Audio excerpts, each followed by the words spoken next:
Good morning to everyone. I'm Dylan Ong, the Group General Manager and Executive Director for Lai Huat Group. And so here I am presenting about my company to the investment community. So first thing first, these are my board of directors. So Lai Huat Group's board of directors are basically formed by a team of ex-ministers, members of parliament from the Singapore government, and as well as a few of his professors from all the Taiwan and the Singapore University. So Dr. Wang is our chairman of the board. Dr. Ong is the CEO and founder. And Mr. Ryan Ong is the executive director. Professor Winston Wong, our vice chairman. Dr. David Lee is our independent director, and then followed by Ms. Kohi Hassan. She is a lawyer, and followed by Mr. Liam Wiking, a media company's director from a very famous media company in Singapore. So some of the key milestones of Lai Huat, we started off in 1988 in Singapore. We as a contractor, a mission company. And in 1997, we received our first government official recognition. And in the year of 2000, we have completed around 38 of large-scale construction projects across Singapore, and we managed to get listed on the Singapore Stock Exchange main board. And then subsequently, we changed the business model from the main contractor. We became a property developer. So from year 2015, we launched our first project in Cambodia. And then from this 2019, we launched our second project in Cambodia. And in the year of 2021, we were able to obtain a township development permit from the Prime Minister of Cambodia to allow us to develop this mega agricultural hub project in the kingdom. So I would like to brief some of the results that we have achieved in the last financial year. So in a very challenging COVID year that we have faced, we managed to double our revenue to around 16.7 million, a very figure that we haven't actually received compared to our pre-COVID days. So this is equivalent to around 40 to 50% of our pre-COVID numbers. And gross margin has improved from 38% to 62%.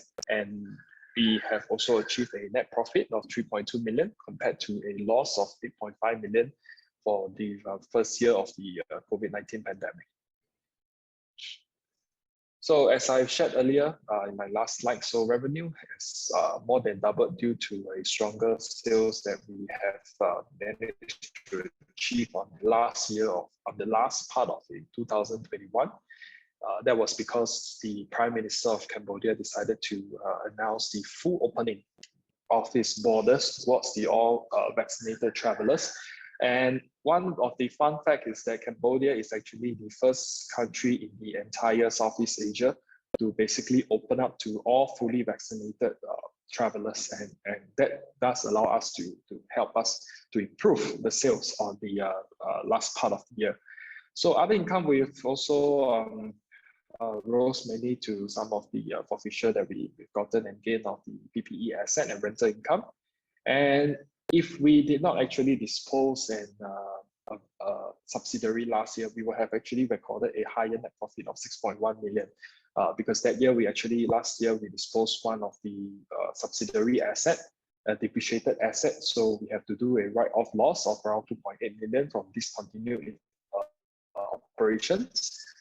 And as a result, the profit is 3.2 million that was obtained for the year. So as you can see from the bar chart over here, I've shown across that revenue has reached around 50% of the pre-COVID days in FY 2019 compared to a loss of FY 2020. So also managed to achieve a gross profit of 10.3 million.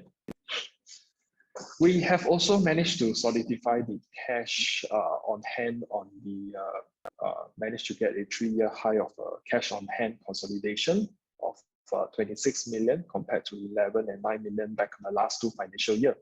And we have also reduced our debts from 8.9 million to around 6 million Singapore dollars. And we have also increased the net asset from 117 million to around 115 million. So EPS has returned from negative back towards a positive EPS share of around 0.63 cents. And the NAV has also increased slightly to around 28.96 cents per share. So if you see, based on my current cash position, 26.1 million, if I deduct my current debts, which is around, my net cash is probably around 20.1 million, which basically it's nearly the entire market cap of the company is currently trading on the Singapore Stock Exchange. We are currently valued at around 40 over million, 48 million on the Singapore Exchange. So if you see that based on that financial year itself, the company actually generated an operating cash flow of 9.1 million compared to a negative cash flow of 18 million in the first year of the COVID pandemic. So the total equity of the group stood at 150 million. And we have also declared a dividend payout representing around 32% from our net profits. So the improved policy from the dividend, we first paid in 2001, second paid in 2018, and now the third dividend in 2021 reduces the gaps of 17 years. So I believe it's a good news for my shareholders that the company is working towards the right direction. From 17, you cut to just 3 years of, and hopefully, of course, it's the company's target that we will continue to work hard and hopefully able to declare the dividend on a yearly basis for our stakeholders. So just to share also some of my ongoing and projects in pipeline. So I currently have 2 projects that are currently ongoing. The Seaview has already been completed. The balance units is worth around $50 million that are available for me to continue to sell. And we also have a second project, Royal Platinum. Royal Platinum, it's a 50% joint venture project. So my total balance sales for the available units is around 140 million US dollar. So project in pipeline, I have a third project and fourth project coming up. All this land bank has already been secured. This current balance project is the future project in pipeline is worth around $268 million. For project 4, I have only a minority stake of around 20.68, but as you can see, it still remains as a very significant portion for the company to continue and expand, provided all the borders of the entire world is open, or should I say that provided, and we are really, really looking forward to China opening its doors for its investors to return to Cambodia. So the outlook, as I shared, we've seen an improvement on the sales after the relaxation of the border opening. And we will continue to work hard to market our balance unit to all the potential buyers. And as at November 2021, Cambodia has reached 100% 2 doses of vaccination for the entire eligible adults population, making it one of the highest vaccination country in the entire world.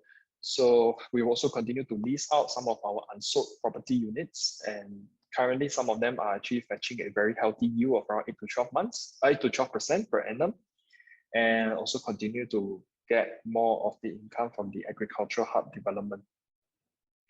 So a corporate overview of Lai Huat Group, the major shareholder remains as the Ong family with 47.23%. So these are some of my history, which I've shared earlier already. In 1988, we are a contractor. 2008, we are into Cambodia, and 2021 and beyond, the company is very focused on the property and real estate development. And the income stream will be more coming from all this, our entire projects in Cambodia itself. So these are a little bit more detail of my project. I do not want to go through too much. It's going to take quite a bit of time. So for the Seaview, we are selling at around $1,300 per meter square. It's sold about 85%. And Royal Platinum is about $2,000. In case you're wondering why it's selling much higher, because Royal Platinum is located at the capital city of Cambodia compared to the Sea View, which is located at the coastal province of Cambodia.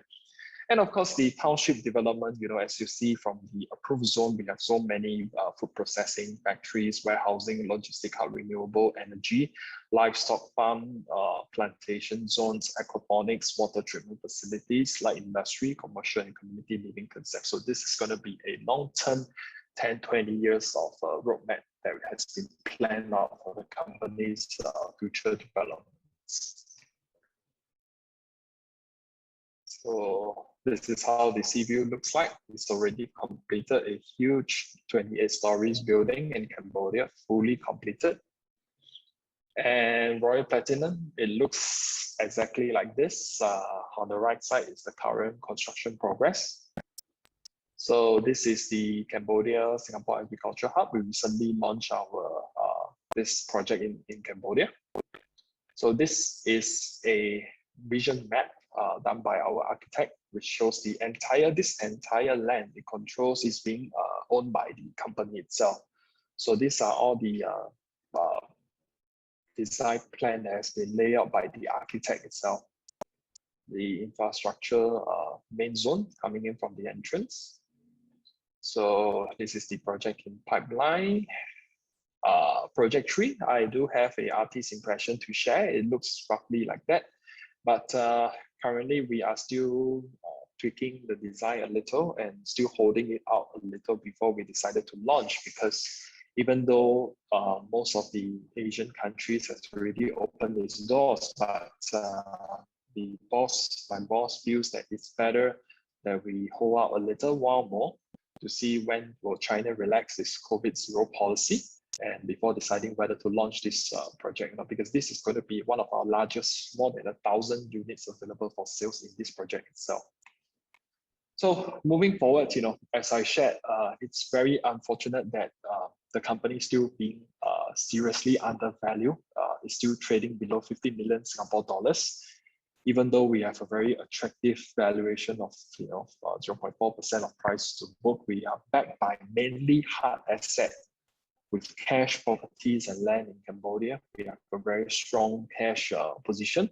And we also have a significant potential uplift on all our asset values. As you've seen earlier, my net asset value, $150 million is excluding the entire township potential RNAV in the near future.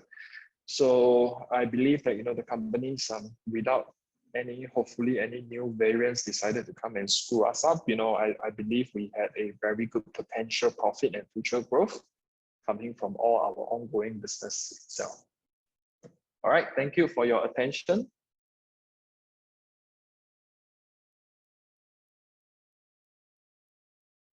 Okay, thank you for the presentation. Still quite some time left for Q&A. So for the audience, you can post questions through the chat or the Q&A function. So far, there are no questions, but I have some for you. The biggest concern of the capital markets currently are the growing interest rates. How does it affect your company and your forecasts? Sorry, I can't hear your last sentence. I try to repeat the question. Can you hear me now? Sure. The greatest concern for the capital markets and for the real estate business currently are the growing interest rates. How does it affect your business, and how is the situation in Cambodia? In Cambodia, would you believe me if I tell you that we don't secure any project financing to do our business?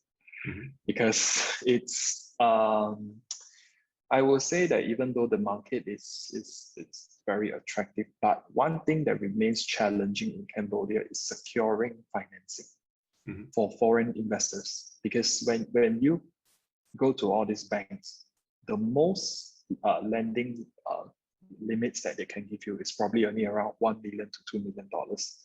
Anything above that, they got to go back to their HQ, write reports here and there. So the company took a very conservative approach in Cambodia, is that we try to do projects by projects instead of over committing ourselves. So when we started on the CView, we literally focus on sales, getting the cash, pay off the contractor, getting the cash. So we invested a lot of time into the sales. So long as we manage to sell, 30-40%, we break the cost, we are very safe already. So see, the company's position, we is very important in emphasizing on the sales, because the interest rate in Cambodia, I mean, without the growing interest rate from the US, is already damn high. It's already 11 to 12% per annum. So it bites into the profit. So my boss is a very traditional kind of Asian businessman. It's like, if I want to borrow so much, I'm eating in my profits, then what am I doing? So of course we must do our studies, when we design the projects, what sort of pricing that we need to sell, and whether it can be locals. And the interesting fact is that the CView is owned by more than 55% is more owned by local Cambodian businessmen and all the government ministers. And the other 45%, we are selling it to foreigners, with Singapore market as the second largest investor. So I think to answer your question is that the company doesn't take in a lot of debts. We try not to increase the debt. The debt that you see on my books now, the 6 million, I can tell you that it's only less than 2% interest rate, because these are the debts that we have secured from the Singapore government to help companies to go overseas to venture, things like that. Yeah. All right. And you're looking forward to China opening up again, but how does the bankruptcies in China in the real estate segment affect your business? We do not think if honestly speaking, the third largest pool of buyers is Chinese buyers for DCU projects. And before the lockdown, the inflow of the China investors coming to purchase our developments, they do stand quite a bit of share to it. But luckily for us, before the COVID, they did pay up almost 90% of the units already. But of course, so that's why we are really looking forward, is that if we are going to launch a third project without the China market, it still does pose a challenge for us. If we are going to allocate that portion out for the China markets. But I believe all these bankruptcies of all these real estate players doesn't really affect us at all, because we position ourselves as a Singapore player. We are a Singapore real estate developer in Cambodia, and that creates the trust for all our investors and buyers. But without a doubt that China buyers, they do play a big part in this. Even with my existing China those expats, the tenants, they are paying me a very good rental, about 10% per annum. It's a very good rental in my unit. So we are looking forward to that. Okay, that's quite a lot of return there. And you said you're currently traded at net cash. Is that correct? We are currently trading at a very low value. Honestly speaking, I have lost interest to even go and look how much I'm valued at times, because we used to be worth more than 400 million in Singapore Stock Exchange. But when the company decided to venture into Cambodia, many shareholders, they basically give up on the company, because when we started here, we had to develop a very large piece of land out of a forest. So back then, consecutively, we didn't make a profit for 2 to 3 years. Didn't manage to declare dividends or what. So I believe at that point of time, the share prices, went down from a $400 million market cap company, goes down to around just 20 million, and then recently climbs back up to 50 million, like that. But it's hard for us, the management, to try and convince the potential that we have invested our time and efforts in the Cambodian markets. And luckily for us, it is showing positive results right now. I mean, if without COVID, I believe we will be in a much better position right now. Mm-hmm. Yeah, regarding COVID, how did it affect your business? It does. I would say for that affecting the entire business, it's quite serious because during the first year of the pandemic, actually Cambodia, they controlled very, very well. They control very well. People were still roaming around the streets, offices are still open, restaurants are open. But just one sabotage from the quarantine zone, and it caused a huge spike in cases, more than I think it's about 200,000 to 300,000 cases. And basically the government decided to shut province border controls, and basically our sales is just drops entirely. And we had to rely on getting the rental markets and trying to promote the rental market to survive, or even try to go to try to sell some of the units to our. And during that COVID period, we had to basically put our focus entirely on the agricultural department, because agricultural still be able to generate, because if COVID, people still need to eat, you see. So yeah. All right. And regarding your project 3 and 4, I think those were joint venture projects. Why did you choose to go with a joint venture project? And maybe you can say something about the partners in the project. We have chosen to go joint venture because, as I shared earlier, securing financing still possess a very huge challenge for us to operate the business over here. So, back then, because we cannot continue to wait for the entire DC View project to be completed before moving on, we still have our profits and shareholders to answer to, So, which is why when we ventured that, it's like we are more of moving towards getting a joint venture whereby the landowner contributes the land. We basically contributes our professional expertise and management cost to it, and that will reduce the company's exposure and the stress level towards the capital requirements. We are not a very large company. Securing financing is not easy for us, so it has to be slowly built up on that part. Yeah. So which is why, and of course, partnering with the Royal Group of Companies, they are the largest conglomerate in the entire Cambodia. They basically controls a lot of business, F&B, telecoms, water dam, and all the telecom, the railway system, real estate, and all hotel development. So we pick a very large conglomerate to partner, and that gives us a very good assurance that people will not just take our invested building and just like run away, without giving you anything at all. All right. Just a quick reminder for the audience, you can always pose questions, and we will direct them directly to the CEO. Maybe another question. You said the biggest challenge is currently the financing. Are there other bottlenecks? Because what I've heard in the real estate business, there's quite a big material shortage. I don't know if it's affecting you as well, but here in Europe, there's definitely a material shortage. It does,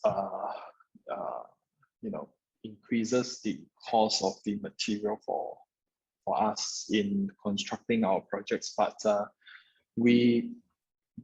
when we start to construct the project, we outsource the entire project out to a state-owned Chinese company. Yeah, we outsource the entire project. So of course, it is all being worked out at a contract sum.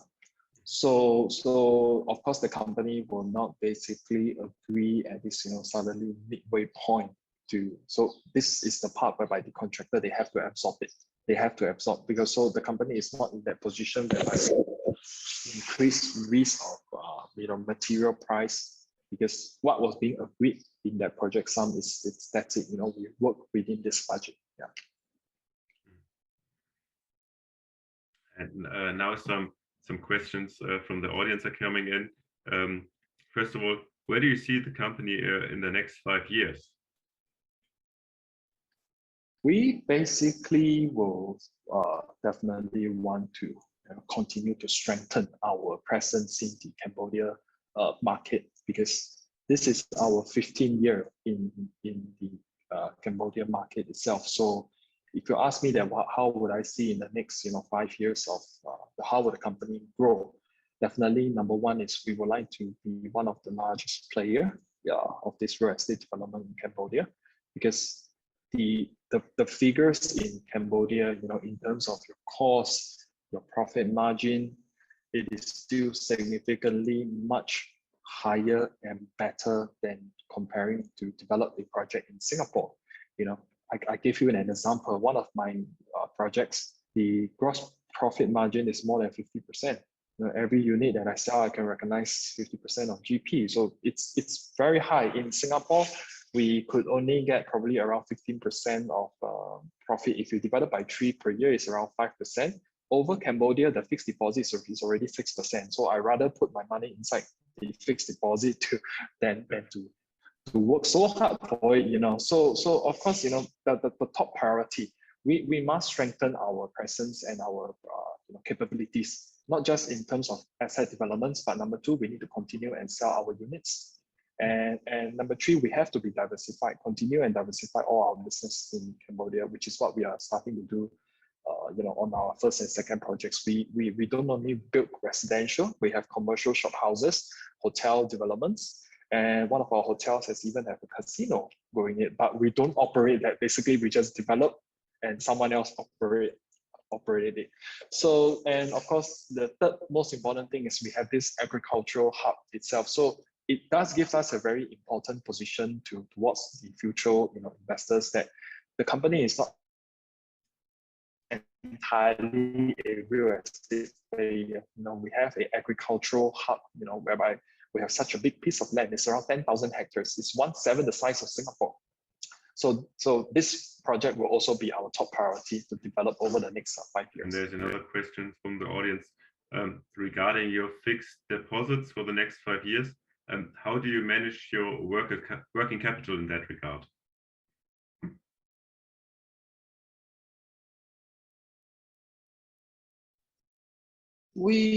Sorry, I don't get this. I don't really understand this question. It's what do you mean by? I'm also not really sure what the person asking wants to know, but I think that the general question is, do you have any issues with managing your working capital? No, not at all. Okay. Not at all. Yeah, it's not at all. Yeah, because like I said, we do emphasize and very focus on our sales. Okay. We are working very, very hard on that. Yeah. All right. And then there's another question. Do you plan to get a rating from a rating agency? Would that help? Yeah, we do. Okay. Yeah, we do. Actually, we do have, but it's outdated already. I haven't gone and renew it. Okay. I haven't got to renew a credit, yeah. And how many projects could you basically take on? Are there any other bottlenecks? So is there a cap, or what's the if my capital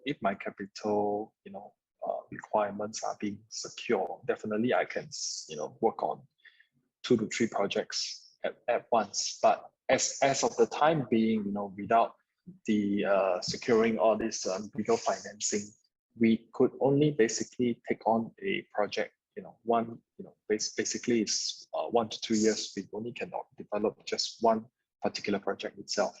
And it really has to depend on sales, because if the sales does comes in well, so long we are able to break our costs, it gives a company to move on at that confident to basically move on to the next project. Okay. So long it can break even, like for example, on our first project, so long where we break even the cost, we will be able to move forward. And would it make sense to raise capital through the capital markets, or is that not considered at the current price level?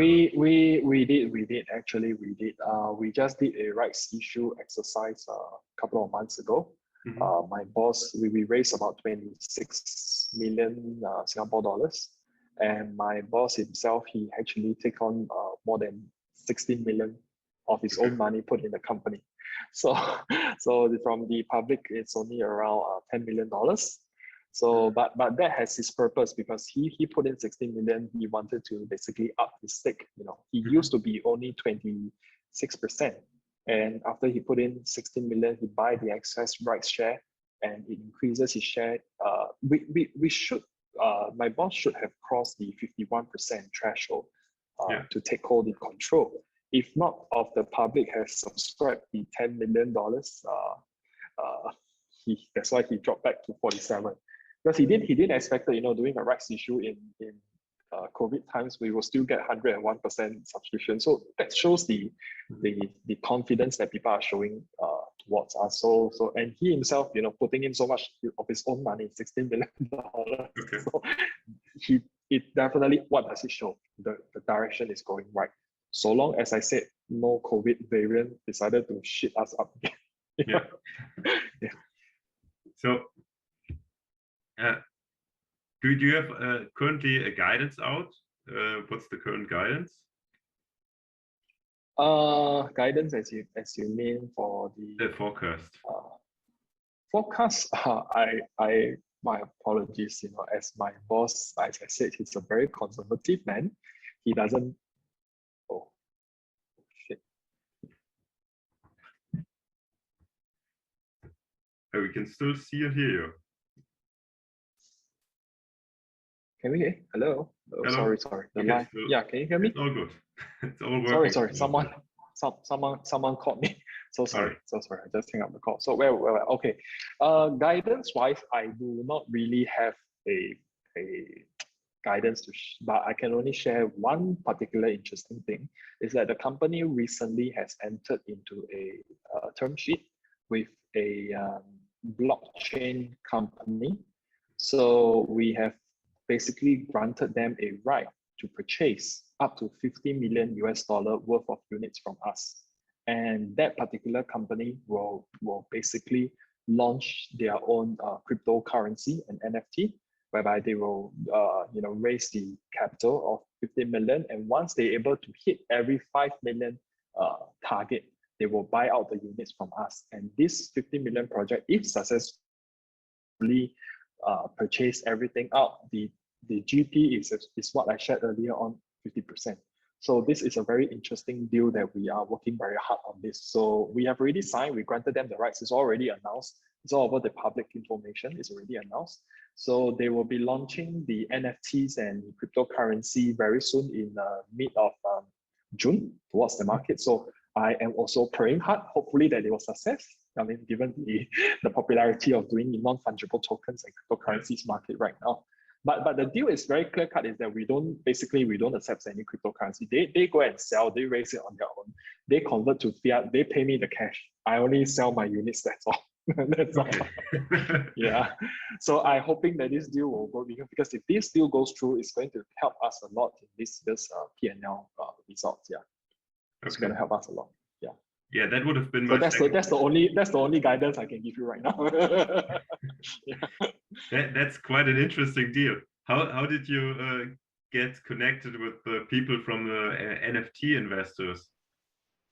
From my boss, yeah. Okay. He's his old buddy, and we had to work something on that, yeah. But just to make sure, you basically have no crypto or anything to do with it. It's just a buyer that is currently raising capital through cryptocurrency and NFT. Correct. Through his own means. Okay. Correct. He will design his own NFT. He sell his own cryptocurrency, and they'll be launching and they'll be even listing the tokens on Binance at the end of the year. So that's what I heard. Yeah, so I am wishing them all the best. I'm providing them all the logistic support, the information that they need. And actually their website is already up. It's called Fabi Capital, FABI capital.com, Fabi Capital. Yeah, so you guys can take a look, and it's already up already. www.fabicapital.com. Yeah. All right.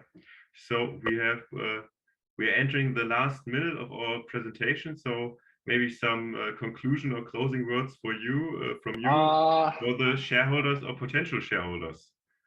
Yes, I would definitely like to take this opportunity to share with the investment, the foreign Lai Huat still remains as a very interesting company because we are basically a 33 years old real estate company. We're entering the second generation of management team right now.